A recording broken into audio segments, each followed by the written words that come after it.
Welcome to a deep dive into the ancient and intriguing practice of geophagia, the deliberate consumption of earth, soil, or clay, a tradition dating back over 2,000 years.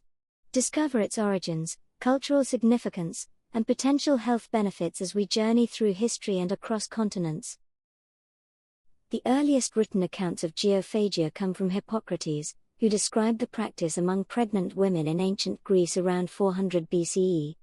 Archaeological evidence suggests the practice dates back even further, with specialized clay vessels for preparing edible earths found at sites dating to 3000 BCE in Mesopotamia. Geophagia has remained remarkably persistent across continents and civilizations, suggesting more than mere culinary experimentation. Historians have documented geophagia among indigenous populations on every inhabited continent.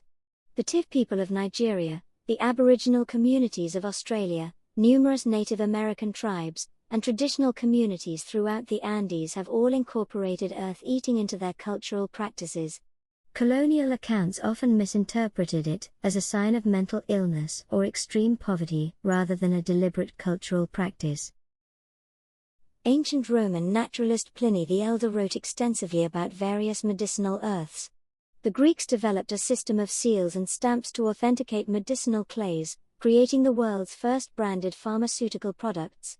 These sealed earths became valuable trade items throughout the ancient Mediterranean world. Modern scientific research has revealed surprising nutritional and medicinal benefits to certain forms of geophagia.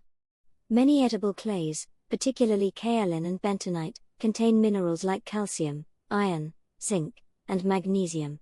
They also possess unique properties that bind to toxins in the digestive system, providing a natural form of detoxification. This can offer protection against foodborne pathogens and plant toxins. Commercial forms of geophagia exist in contemporary Western societies. The key ingredient in Geopectate, a common anti-diarrheal medication, was originally kaolin clay. Similarly, bentonite clay is marketed as a health supplement across North America and Europe. This represents a commercialized and sanitized version of traditional geophagia. The medical community has had a complex relationship with geophagia. It was once classified as a form of pica, an eating disorder. However, more nuanced perspectives have emerged as research demonstrates potential adaptive benefits. Nevertheless, certain forms of clay consumption can cause health problems, such as heavy metal poisoning, bacterial infection, or interference with nutrient absorption. The relationship between geophagia and pregnancy is exciting.